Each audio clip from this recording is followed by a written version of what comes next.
naharang ka na ba sa mall, no, nung mga tao doon, and then sabihin mayroong promo, tapos dinala ka sa isang office nila doon, and then napresentahan ka, and then napabili ka. And then maybe iniisip mo, teka, parang naskam ba ako, or legit ba yung binayaran ko? Diba? So probably you're doing your research, and nandito ka ngayon. And probably one of the companies na nakapagbenta sa'yo is yung MB Life or yung Manila Bankers Life. Alright? So, ginawa ko tong video na to appease yourself and para dun sa mga clients, different clients, para sabihin sa'yo na don't worry kasi legitimate itong company na to. I think more than 55 years na sila sa industry. They're a legitimate life insurance company here in the Philippines. And take note, hindi po ako agent at employee ng MB Life. In fact, I'm a client. No, in fact, nakaroon na po ako ng claim. No? I was a client for 10 years, nakakuha ko since 2014. And ito, kanina lang, no, nakakuha ko ng claim, no, from Manila Bankers Life. And I will show you na ito. No? So, nakapangalan sa akin. If you can see, Manila Bankers Life Insurance Corp. And then, nakapangalan sa akin. Alright, so kanina lang yan. So, don't worry. In fact, nagkaroon na ako ng 3 claims dito before this maturity check, no, na nakuha ko. Nung na-hospitalize ako nung 2017, I got I think 4,000 pesos for 4 nights sa hospital. So kasama siya sa benefits and riders nung plan ko. And then, nung last year, nag-basketball ako and na-aksidente ako. Itong pinky finger ko na-dislocate, right, dito sa left. So I got a 10,000 peso emergency room benefit kasi nagpa-ER ako. Alright, so nakadalawang claim na ako bukod itong sa maturity check na nakuha ko. So ang kwento dito, 2013 advisor na ako ng AIA, pero 2014 yung tito ko nag-work sa MB Life. So bago siya doon, I supported him. So in fact, I drove all the way to SM Dasma. I live in Pasay during that time. Alright, so nag-drive ako papuntang SM Dasma to really support, no, and bumili sa kanila. Nagpa-present ako, may mga natutunan din ako dun sa nag-present. Of course, nag-object din ako, naghahanap ako ng mas magandang product. In fact, wala talaga, yun lang yung nag-iisang product nila, yung I think Life Shield, if I'm not mistaken, or Life Saver, yun yung pangalan ng product. Alright, so and then, yan. So sige, don't worry, okay, sinagbayad ako kasi nga doon na talaga ako to support. Right, I paid for 5 years. And then after 5 years, covered ako for another 5 years. So parang 10 years akong insured. So through dun nga sa 10 years na yun, nakadalawang claim ako, no? Isang accident, isang hospitalization.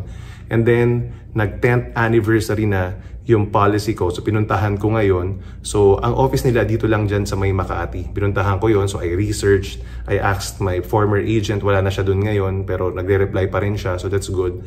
Alright, so yan, pinuntahan ko dito siya sa May Ayala Avenue, Makati. Okay, so I searched it. I think it's in VRP building. Alright, and then if makita mo siya, katabi siya ng lumang BPI building na kinolapse na nila, so tatayuan ng bago. So katabi nun. Alright, it's along Ayala Avenue. So nagpunta lang ako doon, ang bilis ng process. Pagpunta ko doon sa office nila sa 3rd floor, walang pila. So ako na kagad. May pina-fill up sa akin, update of contact information. May pina-fill upan na what you call this, na waiver and quit claim kasi nga i-release sa akin yung pera. And then I went to the 6th floor, nagpa-notaryo. Alright, so pagka-notary, pagka-release ko, pagkabalik ko sa kanila, na-release na yung check. So in fact, naka-prepare na yung check kasi 2 weeks ago pa na naka-prepare yun yung parang pinaka-maturity date. So they prepared the check. Alright, so ang bilis ng process. So yun, probably a lot of times we get afraid of the things that we get now from these things. Yung mga companies sa mall, maraming different companies. So isa sa MB Life, I know nandyan si Coco Life. Alright, so legitimate company rin yan. And then even before, yung mga Family First, alright, yung Danville, etc. But I think some of them are pre-need companies, so medyo unstable. But MB Life, just to be specific with this video, hindi yan scam. Alright, ano yan, kumbaga legitimate na insurance company, malaki din. Diba? Yun lang yung style nila of selling.